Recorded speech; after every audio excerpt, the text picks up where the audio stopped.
जन गण मन अधिनायक जय हो, भारत भाग्य विधाता। पंजाब सिंध गुजरात मराठा द्राविड़ उत्कल गंगा, यमुना गंगा उच्छल जलद तिरंगा। तब शुभ नामे जागे, तब शुभ आशीष मांगे, आए तब ये गाता। जन गण मन अधिनायक जय है, भारत भाग्य विधाता। जय है, जय है, जय है, जय हो, जय हो, जय हो, जय। भारत माता की, भारत माता की, भारत माता की। वंदे वंदे वंदे। अब मैं कहते हैं फैशन बदलता रहता है, पर परंपरा हमेशा दिलों में बसती है। और इन्हीं दोनों का खूबसूरत मेल है दुपट्टा सागर।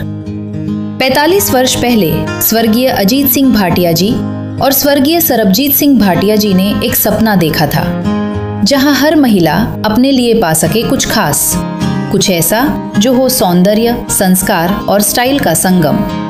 आज वो सपना हकीकत बन चुका है, दुपट्टा सागर। हर दुपट्टा, हर लहंगा एक परंपरा को संजोए हुए है। ये सिर्फ कपड़े नहीं, ये हमारी संस्कृति की पहचान है। दुपट्टा सागर, जहां पीढ़ियों से कायम है भरोसा और हर नए डिजाइन में झलकती है नजाकत और नयापन। हमारी नई शाखा वृंदा, वही क्वालिटी, वही स्टाइल और वही अपनापन। दुपट्टा सागर, परंपरा और फैशन का संगम।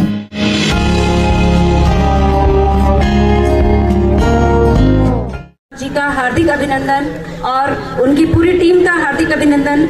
आए हुए सभी अतिथियों का विद्यालय प्रांगण में अभिनंदन करते हुए मैं विद्यालय के कार्यक्रम की ओर आगे बढ़ती हूँ। सबसे पहले मैं बुलाना चाहूंगी अल्फिया परवीन, जो हिंदी में आप सबों के बीच में 26 जनवरी के बारे में अपने वक्तव्य रखेगी। आइए अल्फिया परवीन। स्वतंत्रता और न्याय का अधिकार देता है। आज हम अपने स्वतंत्रता सेनानियों और संविधान निर्माताओं को नमन करते हैं। मातृ सभा, नौजवान सभा, प्रधानाध्यापक महोदय, शिक्षकगण, बच्चे एवं मौजूद यहाँ की जो संगत है, आप सभी का बहुत बहुत अभिवादन है कि आप श्री कलगीधर मध्य विद्यालय टोयला डुगरी के इस गणतंत्र दिवस, इस राष्ट्रीय उत्सव में आप सभी ने यहाँ शामिल होकर इस स्कूल का, इस समाज का गौरव बढ़ाया है। आज हम सभी यहाँ गणतंत्र दिवस मनाने के लिए उपस्थित हुए हैं। गणतंत्र दिवस मनाने का जो उद्देश्य है कि इस दिन हमारे देश में संविधान लागू हुआ था। संविधान के बारे में अगर मैं 2 लाइनें बोलूं तो संविधान एक नियम, उपनियम, एक व्यवस्था है जिससे कि ये देश, राज्य सरकारें, नागरिकों के मौलिक अधिकार, कर्तव्य, इन सारी चीज़ों की व्याख्या उसमें है और उसी से जो है ये हमारा देश चल रहा है। 1 मिनट के लिए यदि हम कल्पना करें, जो तो हमें आज़ादी 1947 में मिल गई थी और संविधान 1950 में लागू हुआ। यदि स्वतंत्र भारत में अगर देश आज़ाद हो जाता और किसी प्रकार की रूपरेखा, व्यवस्था, संविधान, कानून व्यवस्था कुछ ना होती तो शायद ये देश की दिशा कुछ और होती।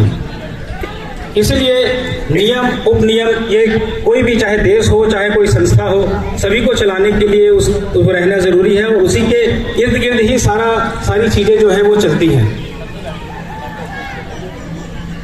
चाहे हम गुरुद्वारे की बात करें, गुरुद्वारे को चलाना हो, स्कूल को चलाना हो या किसी भी संस्था को चलाना हो, उस रूपरेखा के अंतर्गत ही सारी चीजों को, गतिविधियों को हम अंजाम दें ताकि सुचारू रूप से उसको किया जा सके।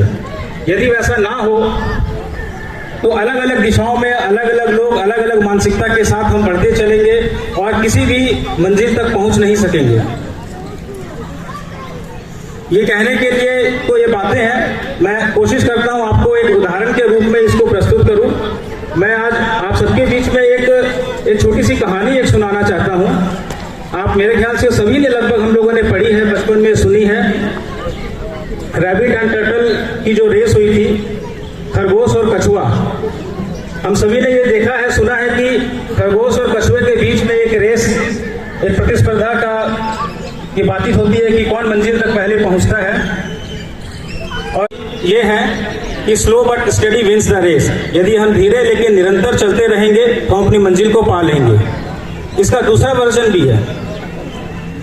दूसरा वर्जन ये है कि फिर एक बार रेस होती है खरगोश और कछुए के बीच में।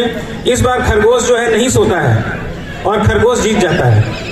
तो मॉरल ऑफ द स्टोरी क्या है कि हमें अपने लक्ष्य की तरफ निरंतर अग्रसर रहना है और आराम नहीं करना है। इसका आगे चल के तीसरा वर्जन भी है। तीसरे वर्जन में उन्होंने कहा कि चलो प्रतिस्पर्धा करते हैं, इस बार जमीन पे, रेत पे और जो है दरिया भी होगा, उसको भी पार करके जाना है। तो इस बार जब रेस होती है तो चूंकि कछुआ जमीन पे और पानी पे दोनों जगह चल सकता है, तो इस बार कछुआ दरिया पार कर जाता है और वो रेस जीत जाता है। तो चूंकि खरगोश दरिया पार नहीं कर सकता है, इसलिए कछुए के ऊपर खरगोश आ जाता है और वो दरिया पार कर जाते हैं और मंजिल तक एक साथ दोनों पहुंचते हैं।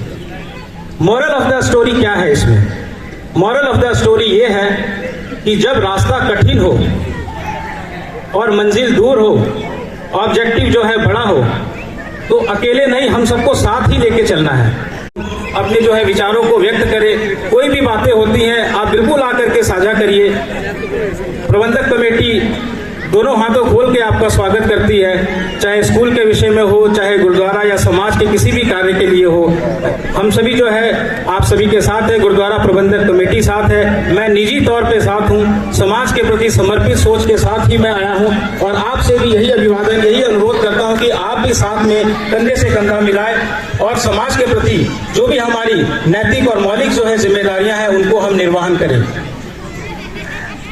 बाकी इस प्रोग्राम की बात करें तो बच्चों ने बहुत ही अच्छे ढंग से तैयारी की है। हालांकि एक चिंता का विषय मैंने 15 अगस्त में भी ये बोला था कि बच्चों की संख्या कम है, जो वो चिंता का विषय है और मुझे लगता है कि ये सबके बीच में इसे एडमिट भी करना चाहिए। यदि ये चिंता का विषय है तभी पहले उसे एक्सेप्ट करना चाहिए कि ये चिंता का विषय, तब जाके उसमें हम काम कर सकते हैं।